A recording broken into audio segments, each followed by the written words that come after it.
adopté. Et donc, concernant le procès verbal de la séance publique du précédent conseil, est-ce qu'il y a Bernard ou... J'avais une petite remarque concernant le point 2 du plan communal d'aménagement Gilson, où je vois que on fait état de l'intervention de la bourgmestre. En une page, l'intervention de M. Pajot, et en une page, l'intervention de M. Lambert, et Clochon, quand intervenu, rien du tout. Donc voilà, moi, c'est un petit peu particulier. Je sais bien que je n'ai pas déposé une note parce que c'est une débat oraux, mais on pourrait quand même dire un minimum. Le minimum, je trouve réduit à rien. Moi, je suis un peu perplexe. Je trouve qu'il faut quand même un peu attentif à ça. Je sais bien que je n'ai pas déposé une note, c'est des débats, mais c'est quand même un dossier important. Vous savez que c'est un dossier qui pourrait avoir des conséquences. Donc, rien, c'est vraiment trop peu. Donc, moi, je trouve qu'il faut quand même être attentif. Je ne dis pas qu'il faut reproduire. Hein, donc, je suis bien conscient que on ne doit pas demander l'impossible, mais rien, c'est vraiment trop peu. Donc, il faut quand même au moins un minimum. Et le minimum, c'est pas zéro. Donc, personnellement, je vais m'abstenir. Je n'ai pas oublié de demander à acter peut-être aussi les choses.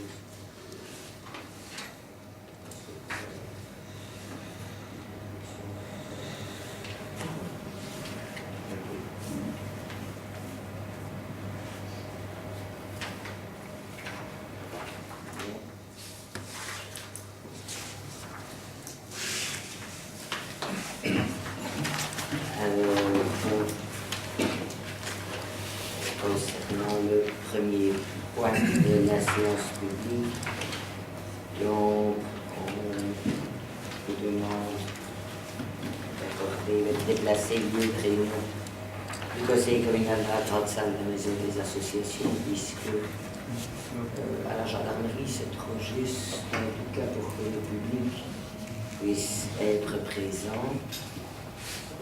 Et de désigner la grande salle de la maison des associations aussi pour célébrer le mariage. La grande salle ou l'espace culturel, éventuellement si les personnes ont loué la salle. Ok? Oui. Merci. Alors, Bruno, deuxième point sur le complexe sportif. Oui, ben, comme vous le savez, donc l'extension du hall, les travaux vont démarrer dans les prochains jours, donc a priori pour début novembre, donc il faut compter 240 jours pour que les travaux soient terminés. Donc l'objectif, le deuxième objectif du hall Omnisport, c'est de pouvoir le reconnaître en centre sportif reconnu, afin d'avoir des subventions pour un personnel, enfin pour du personnel. Donc étant donné qu'on a une commune de moins de 5000 habitants, c'est une subvention de 80% pour un mi-temps. Donc on souhaite pour que quand l'extension sera opérationnelle, c'est de pouvoir avoir un professionnel pour développer le sport de manière plus importante au sein de la commune. Donc pour ça, il y a deux options qui se présentaient à nous. C'était soit la création d'une SBL ou d'une régie communale autonome. Donc on a fait plusieurs colloques et on a été à l'AES pour se renseigner, on a été voir d'autres centres sportifs et donc il en ressort que pour une petite commune comme la nôtre, c'est beaucoup plus souple de créer une ASBL qu'une régie communale. Les régies communales, c'est plutôt pour les grosses communes qui ont des grosses infrastructures sportives telles des piscines, etc. Et au niveau du personnel, il faut engager beaucoup plus. Donc on vous demande de constituer une ASBL, le complexe sportif de Wallin, d'approuver le projet de statut qui est dans les notes. Donc je vais en ressortir quelques articles. Je pense que l'article 5 est très important. Donc l'objectif de l'association, c'est la promotion des pratiques d'éducation à la santé par le sport, la promotion d'une pratique sportive ambitieuse et de qualité sous toutes ses formes et sans discrimination, et la promotion des valeurs d'éthique sportive et de fair play auprès des utilisateurs. Donc le responsable du centre sportif va devoir, bien entendu, travailler avec les clubs, les associations et les écoles pour justement développer la pratique sportive. Ce qui est important aussi, c'est la composition de l'association. Donc on propose de la composer de 11 membres effectifs, 9 membres issus du conseil communal et 2 membres des associations sportives qu'on ferait tourner tous les 2 ans pour que tous les clubs puissent être intégrés dans cette ASBL. Il est clair que l'objectif du collège, c'est de ne pas arrêter la commission des sports. Elle aura moins de valeur, je vais dire, décisionnelle, mais en tout cas, l'ASBL continuera à provoquer 2 réunions par an avec tous les clubs. Et effectivement, il faudra quand même que l'Assemblée générale et le CA prennent des décisions, mais je pense qu'il faut les faire en tout cas avec les clubs sportifs. Voilà, sinon j'espère que vous avez eu la note. Est-ce qu'il y a des questions? Est-ce qu'on peut partir? Donc l'objectif, il faut créer une ASBL qu'elle ait 1 an de mise en route, je veux dire, les subventions. Donc l'objectif, c'est d'engager une personne qui a le diplôme de gestionnaire de centre sportif dans le courant du mois de l'année 2017. On se donne, à mon avis, le premier trimestre de l'année 2017 pour faire l'examen et engager pour que cette personne soit opérationnelle pour la saison sportive 2017-2018. Voilà au niveau de l'ASBL ce qu'on vous propose. Tout à fait d'accord, évidemment. Juste une toute petite remarque de forme, c'est à l'article 2. Donc le siège social est établi donc à l'adresse de l'Omnisport. Dans l'arrondissement judiciaire, ce n'est plus de Neuchâteau, ça n'existe plus, mais c'est du Luxembourg. Les arrondissements de Neuchâteau, Arlon et Marchand-Famenne ont fusionné pour former l'arrondissement de Luxembourg. Voilà. Un petit détail. Est-ce que c'est bon pour tout le monde? Oui.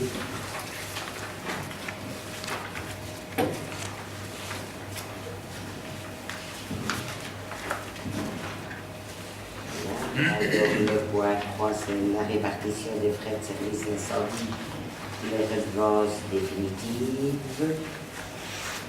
Donc, nous avons reçu la notification du gouvernement provincial des montants définitifs dus par la commune de Velay dans le cadre de la répartition des frais durant l'année 2014.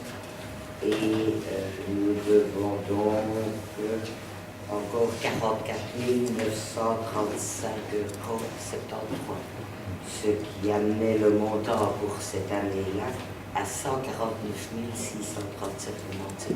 C'est évidemment beaucoup plus que les années précédentes, puisqu'on est aux environs de 102 000 en 2012-2013. Est-ce qu'on peut inscrire ce montant-là dans la prochaine modification budgétaire? 50 € par habitant. Oui. On rejoint à peu près la province de Luxembourg. Et alors, la modification budgétaire pour l'exercice 2016. La première modification budgétaire, mais il n'y a pas eu de... En tout cas, il n'y a rien eu qui a été changé, si ce n'est un numéro d'article, mais sinon, ça a été approuvé, les modifications budgétaires. Ok, merci. Alors, nous avons la fabrique d'église de l'entrée, le budget 2017. Et donc, ce budget présente en recette totale 12 106,82 € et en dépense totale 12 106,82 €, dont la part communale est de 7 729,76 €. Donc, avec le recours en annulation qui est possible, requête introduite par voie électronique. Et donc, la décision va être notifiée à l'établissement culturel concerné et à l'organe représentatif du culte. Bon pour tout le monde? Oui. Ok, merci. Alors, concernant les autres fabriques d'église, les dossiers avaient été adressés au directeur financier le 1er septembre 2016. Et les examens de budget étaient terminés, mais comme on n'a pas pu avoir un conseil communal, étant donné les circonstances dans les délais impartis, et donc ça veut dire que les budgets sont rendus exécutoires par expiration du délai de tutelle. Ok, merci.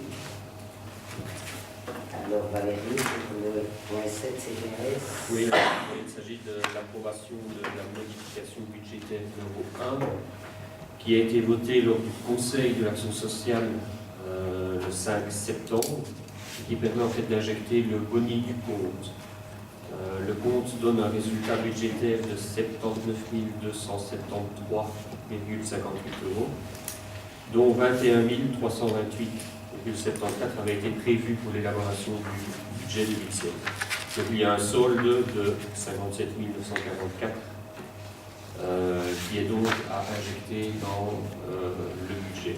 Il y a également la région Wallonne qui a transmis le montant exact du fonds spécial de l'aide sociale qui doit être rectifié avec une augmentation de 5 256,39 €. Ces montants ont été d'une part utilisés pour solder certaines dépenses des exercices antérieurs, d'autre part pour augmenter certains crédits de dépenses, mais c'est de l'ordre de dizaines ou centaines d'euros, tout plus, pour permettre d'avoir suffisamment de crédits sur certains articles. Et le reste a été mis dans le fonds de réserve ordinaire pour un montant de 34 418 € et en provision pour risques et charges une valeur de 10 000 €. À noter que le montant de l'intervention communale reste inchangé par rapport au budget initial. Simplement dire que là, ce sont de bonnes nouvelles, puisqu'on a effectivement le fonds de l'aide sociale qui augmente de 5 000 €. On a un boni sur l'exercice 2015 qui est important et que donc on s'apermet de constituer des réserves. Et donc ça permet peut-être de se dire que la quote-part communale pour 2017 pourrait éventuellement diminuer si on utilise le fonds de réserve. Ça, on va voir. Il y aura encore une modification budgétaire, une deuxième qui sera réalisée ici en novembre. Et c'est vrai qu'en fonction de ça, on pourrait éventuellement, pour le budget 2017, revoir l'intervention communale. Et le CPS viendra au secours de la commune. On peut le voir comme ça.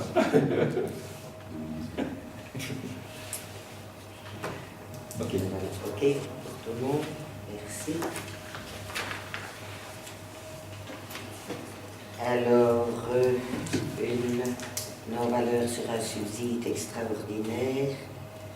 Donc, en 2008, il y avait une subvention chauffage pour l'école de Longpré d'un montant de 12 739,14 € qui a été créé sur base d'une subvention, mais il y a un solde non perçu de 2 697,55 €. Donc, voilà, passer en non-valeur cette somme-là.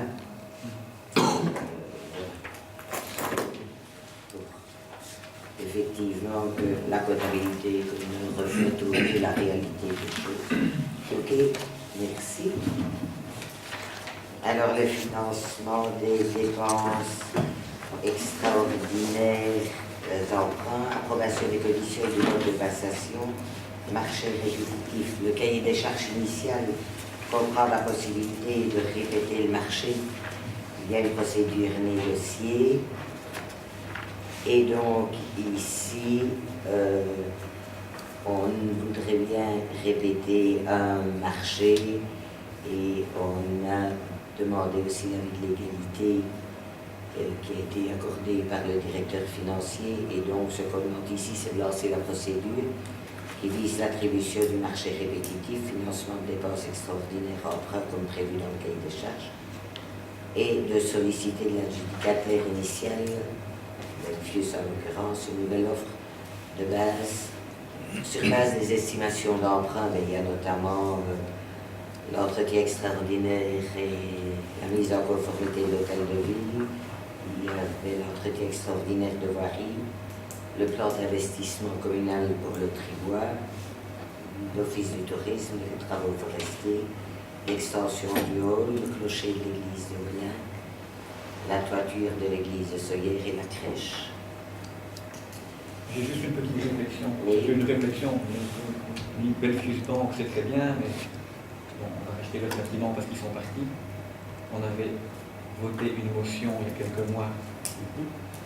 Parce que finalement, c'est aussi une mission de service public. Hein, donc, c'est jamais une bonne nouvelle quand une agence quitte la commune. On n'est pas marié avec Belgique. La mission, c'est que c'est la banque historique des communes. Hein, tu pioches, je veux dire, de la tête. On avait parlé de Triodos à un moment donné, etc. Est-ce qu'à un moment donné, est-ce qu'on ne pousserait pas la réflexion un peu plus loin? Voilà, bon, il y a peut-être urgence et voilà, on va peut-être pas le faire cette fois-ci, mais pour une prochaine fois, quoi. À un moment donné, il faudrait peut-être faire le pas. Il y a 2 agences à Ouélin, il y a encore ING à Issa, il faudrait peut-être leur dire merci, vous, de rester et de les consulter. Ou Triodos ou autre, moi j'en sais rien.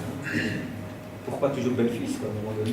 Oui, c'est parce qu'on pouvait le répéter, quoi. Ouais. Donc c'était un peu frustrant. Ben oui, c'est ça, c'est la simplification. Mais effectivement, le prochain cahier des charges devra peut-être revoir une autre manière Je pense. de coter les choses. On est bien d'accord. En fait, le système de votation tel qu'il est prévu fait qu'on a quasiment aucun choix maintenant. Oui. Il faut mettre les choses en place pour pouvoir tout mettre à plat et voir ce qu'on veut réellement faire, effectivement. Et ça ne se fait pas en 15 jours, mais Non, bien ça sûr. gentiment. Je dis c'est une réflexion, Oui, je oui, ne dis pas que ça doit se faire là ce soir, mais à un moment donné, on devrait peut-être la mener. Comme c'est Oui, fait. oui, oui. Certainement. Ouais. Ok. Ok. Alors l'intercommunal. Le 24 novembre se tiendra l'Assemblée générale de l'intercommunal IMIO, donc qui est l'intercommunal de mutualisation en matière informatique et organisationnelle.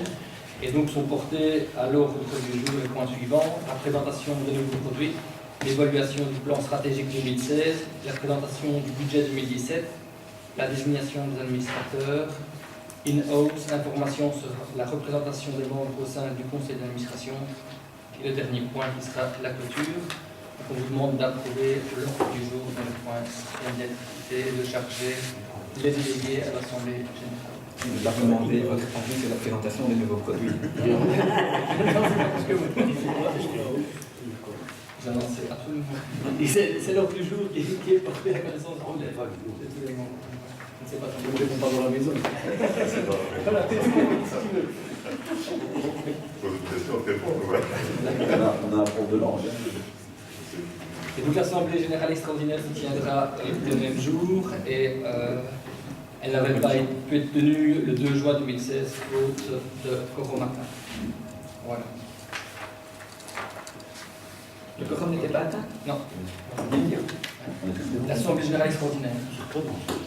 Mais peut-être. Donc c'était intéressant.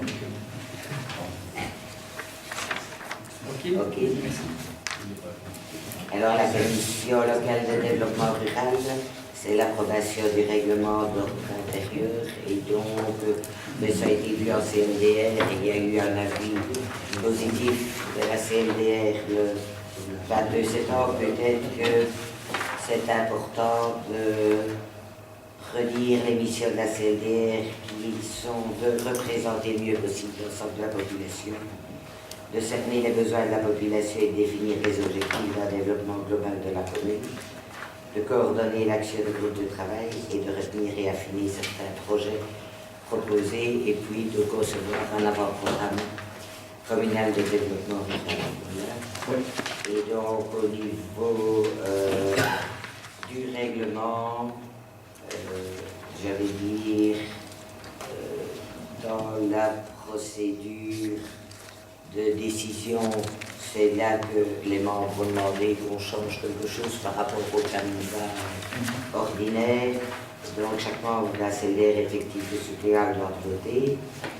Il pourrait être adopté, une décision devra recevoir la majorité simple des suffrages exprimés, président compris, mais de manière générale, les votes se feront à main levée, sauf avis contraire d'au moins un membre présent. Donc si un membre demande que ce soit un bulletin secret, mais on accédera à la demande. Voilà le changement, j'allais dire, le plus important qui était donné. Et c'était quoi l'idée? Ben, Quelle était la crainte? certains membres trouvaient qu'il y aurait peut-être là ou l'autre sujet où on n'aurait pas envie d'évoquer, et d'avoir cette possibilité. limiter, là oui, Libre la de son liberté de chacun des membres. D'accord. Ok, merci. Bruno pour le point 12.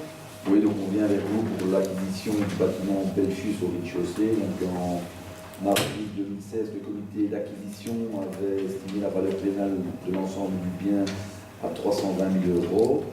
On avait hésité par rapport à l'achat de tout bâtiment au rez-de-chaussée, étant donné les circonstances budgétaires difficiles, on avait opté pour le rez-de-chaussée. Donc on avait redemandé une estimation du bas au comité d'acquisition qu'il avait estimé à 113 750 € et 207 000 pour le duplex. Donc on a revu monsieur de Remaker pour lui signaler le montant du comité d'acquisition. Donc le 23 septembre, le collège représenté par Anne Julien, Guillaume Tavier et Charlotte Renard pour l'administration se sont rencontrés et Belfius a fait un effort pour descendre jusqu'à 130 000, tout en sachant que le CPS a acheté le pot, et je laisserai bien évidemment la parole au membre du CPS pour donner le montant. Et donc l'addition du montant du bas et du haut est en dessous des 320 000 estimés au tout départ. Donc Valérie, je te laisse la parole. Oui, tout à fait. Donc, nous, le Conseil avait marqué son intérêt pour les logements. Donc, on avait demandé l'offre de prix à M. de Remaker. Nous avait transmis une offre à 180 000 €. Et le Conseil a décidé de faire une proposition à 170 000 € que M. de Remaker a accepté et nous l'avons notifié au dernier Conseil de l'action sociale. On a 300 000 € pour l'ensemble. Juste un petit ajout, on a eu aussi un rapport d'expertise d'un géomètre au mois de janvier 2016 qui estimait le rez-de-chaussée à 140 000, donc voilà. Et à 180. Oui, un 180 000. Donc, Enfin, voilà. globalement, l'immeuble est de façon inférieure à toutes les expertises. Oui. Les expertises. Donc voilà, C'est ça qui compte. 130 000, je pense qu'on a quand même bien compris, on gagne 20 000 €, le CPS gagne 10 000 €. Pour votre information aussi, on a eu une réponse par rapport au point APE qu'on avait sollicité pour l'engagement d'un temps supplémentaire, et on a reçu 3 points APE. Donc ce sont des bonnes nouvelles. Voilà, on vous demande d'acquérir donc le rez-de-chaussée pour un montant de 130 000 €, de reconnaître la caractère d'utilité publique, de solliciter le comité d'acquisition, la passation de l'acte qui est en titre, le crédit nécessaire de cette dépense est prévu à l'article budgétaire du budget extraordinaire 2016. Ok. Ok, merci. Alors, le plan d'investissement communal. Oui, donc le deuxième lot, c'est à savoir l'évitage et la protection de la voirie pour la rue du Tribois a été terminé. Donc le cahier des charges a été terminé par le bureau d'études. On vous demande d'approuver le cahier des charges qui a été réalisé et de choisir l'adjudication ouverte comme mode de passation du marché. Et donc la finance a été inscrite au budget extraordinaire de l'exercice 2014. Ok. On doit donc lancer l'adjudication avant la notification d'être faite avant le 31 décembre de cette année. Ok, merci. J'ai une question d'actualité. Oui, oui. Donc, par rapport à l'hôtel de ville, où quand il est arrivé vendredi, on en parlait, on s'est vu vendredi, venant de la DST. Si j'ai compris ce que tu as dit, parce que je n'ai pas vu le courrier, j'ai demandé Mais il a demandé de revoir il avait formulé des demandes bien précises et il a estimé que là où l'autre étalonnage n'était pas fait, en tout cas de la manière dont il aurait voulu, donc il a... Est-ce que c'était alarmant? Non, non, non, c'était pas alarmant, mais il dit moi je l'ai demandé comme ça, donc je veux que ce soit fait comme ça, et donc c'est en revenant voir, mais Travitro a dit qu'il avait bien reçu les infos et qu'elles étaient assez claires pour qu'il puisse remettre en œuvre les choses, et M. Richard revient encore demain aussi. J'avais plusieurs questions par rapport à l'hôtel de ville. Au niveau des expertises, moi je me fais cette réflexion suivante. Donc, finalement, qui est intervenu quand on a détecté les problèmes? la DST, et je peux le comprendre puisque c'est eux qui étaient venus, qui connaissaient le mieux le terrain, et également l'assureur d'ETIAS, enfin l'expertise Warman-Bol d'ETIAS. Je me dis quand même que sur le plan intellectuel, si j'ose dire, il y a quand même un petit problème, parce que dans le chef de la DST, ils étaient déjà intervenus en amont, et donc je me dis qu'ils ne sont peut-être pas tout à fait neutres. Donc, évidemment, ils ne vont pas aller se déjuger par rapport à un travail qu'ils ont fait. Je ne dis pas du tout qu'ils sont en faute, hein. Loin de moi, ce n'est pas ça que je suis en train de dire. À un moment donné, c'est comme si on demandait à un médecin, est-ce que vous m'avez bien soigné, docteur, alors qu'il y a un problème, quoi. Je me dis qu'il faudrait peut-être faire appel à un bureau d'expertise tout à fait neutre et tout à fait indépendant. Évidemment, l'expert de la compagnie n'est pas neutre ni indépendant non plus. Il est mandaté par la compagnie. Et quand même, on ne vit pas vraiment de bisounours. Il faut quand même être conscient que l'expert de la compagnie, il défend son client. Hein. Donc ça, je pense que vous en êtes conscient. Donc je crois que, vu les enjeux, si on parlait d'un petit dossier, ça ne vous poserait pas de problème, mais on parle quand même d'un gros dossier avec des gros problèmes financiers. Je trouve qu'il serait sage de mandater vraiment un expert tout à fait indépendant, même si ça va nous coûter 5 000 ou 10 000 euros, mais je crois qu'il faut le faire. On aura tous nos apaisements. Alors soit cet expert nous dira, ok, pas de problème, personne n'est responsable, ou bien au contraire, il pointera du doigt quelqu'un. Mais je vois plus confiance en un expert indépendant que l'avis de la DST et de Warman-Bol, franchement. Warman-Bol, évidemment, c'était pas par rapport aux assurances qu'on lui demandait son avis. On ne lui demandait pas si les assurances pouvaient intervenir ou pas. C'est comme ça que c'était acté. Moi, je veux dire, c'était l'expert d'ETIAS, hein, je veux dire. Lui, il était payé par ETIAS. Hein. Donc, moi, je pense qu'il faudrait quand même que vous réfléchissiez également à cette problématique-là, sans trop tarder. Et c'est marqué commandité dans l'ETIAS. Oui, tout à fait. Vu les enjeux, hein, bon, si c'était un petit litige, je ne soulèverais pas la question, mais il faut prendre un expert neutre et indépendant. Et qui convoque toutes les parties, ça se fait de manière contradictoire, et qui permettra de pointer ou non les responsabilités. Et je ne dis pas qu'il y en a, hein, donc loin, ce n'est pas ça le discours que je suis en train de tenir, mais au moins ce sera clair. Et il n'y aura aucune suspicion et on n'aura pas de frais. J'avais encore une autre question par rapport à ce dossier-là. Je pense que vous recevez demain le carnaval. Oui. Ça, donc, ce serait donc important, puisque j'ai été contacté aussi par le carnaval, ils étaient inquiets par rapport au feu d'artifice. Donc il y avait 3 impacts possibles, le feu d'artifice, le trajet du cortège et l'implantation des chapiteaux. Donc, enfin, je suppose que vous avez réfléchi à la question. Et... Oui, on va en discuter pour demain avec eux. Mais en tout cas, en termes de stabilité, on nous a dit que des basses près de l'hôtel de ville et un feu d'artifice, que c'est pas bon, ça. Mais il y aura une Sur la place. Sur la place. Mais c'est ça, mais il y a une alternative. Il y aura une proposition qui sera faite. On va regarder avec eux. C'est ça qui pose le plus gros. Parce qu'ils sont inquiets parce qu'ils disent que c'est eux, leur contrat, ils avaient signé dans les semaines. Oui. Ils peuvent pas. C'est bien pour Ils ça vont qu'on avec fait un souvent souvenir demain. d'un bijou, ben on les a convoqués. Ok.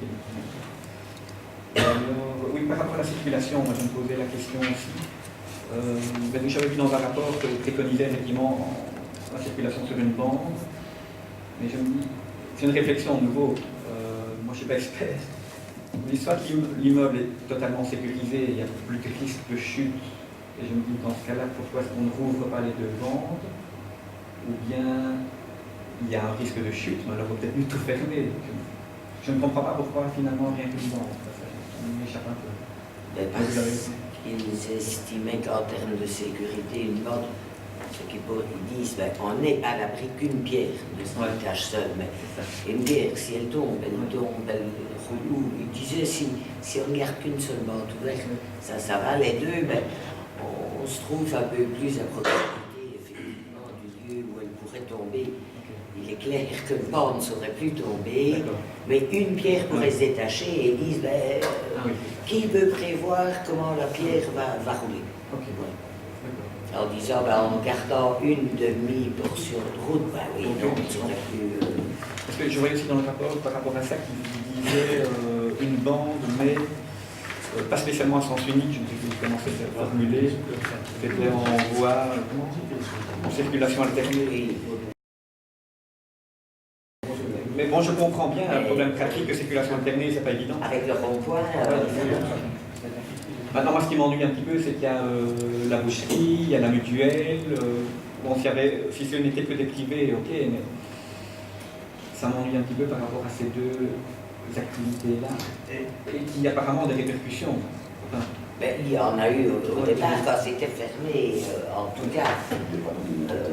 Maintenant, j'allais dire, chacun a accès à la boucherie et aux mutuelles. on a accès, mais quand tu ne passes pas devant, tu ne t'arrêtes pas. Enfin, bon. Mais tu passes, oui, ici tu passes Dans mais deux sens. c'était peut-être mieux de le faire Et dans passer, le sens, effectivement. avec un ou trois carrefours.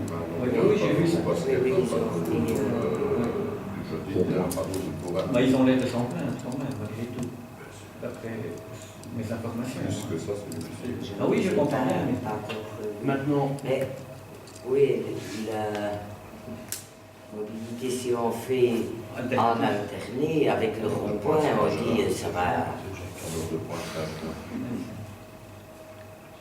maintenant au niveau On en a rediscuté avec le maître, puisque le maître est venu aussi. Oui, vous avez évoqué la problématique avec Et eux. donc on a été sur place avec eux et oui, ils disent dans un rond-point comme ça va quand même être vraiment.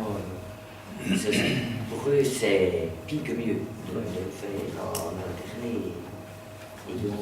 Et ils sont même revenus une deuxième fois pour sécuriser de nouveau davantage.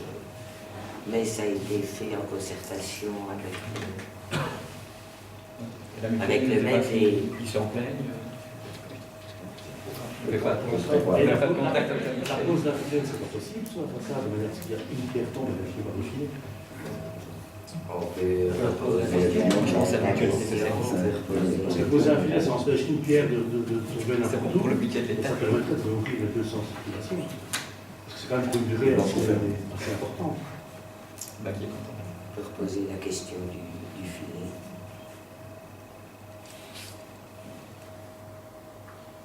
Sous ingénieur. Est-ce que l'échafaudage permet encore de poser ou pas, ou est-ce que... Oui, ben, c'est difficile puisque Ah oui. chaque fois les étançonnages ont été faits. Oui, il faut Quoi, payer à chaque fois. l'échafaudage, absolument. Ah, c'est une idée, hein.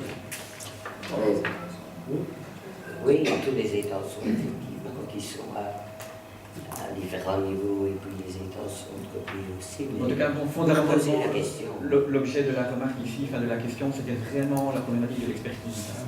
Vraiment, là, je vous demande de revoir cet aspect des choses.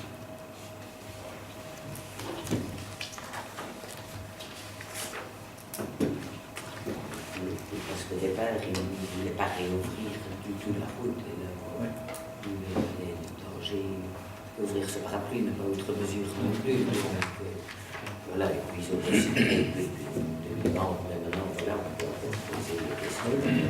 Et le fait de passer, les gens qui habitent la route se réouvrent toutes. Un camion qui passerait, ça poserait un problème de... Les 15 tonnes de tout passer. Oui, d'accord, mais si on réouvrait tout, ça poserait un problème au niveau de la Il y a un danger au niveau de l'hôtel de ville s'il y a pas d'impasse au niveau des vibrations. Mais il y a les vibrations, c'est ce qu'ils disent, il faut quand même éviter au maximum les vibrations. La même chose pour les basses avec le travail, en disant ce sont des vibrations. Et là, les éviter autant que possible, en tout cas.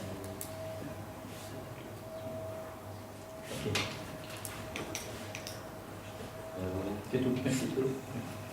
Ok, merci bien. Donc, l'ordre du jour de la séance publique est utilisé. Donc, là, nous allons rentrer en vidéo. On vous souhaite une bonne fin de soirée et une bonne nuit par la suite. Merci pour votre présence.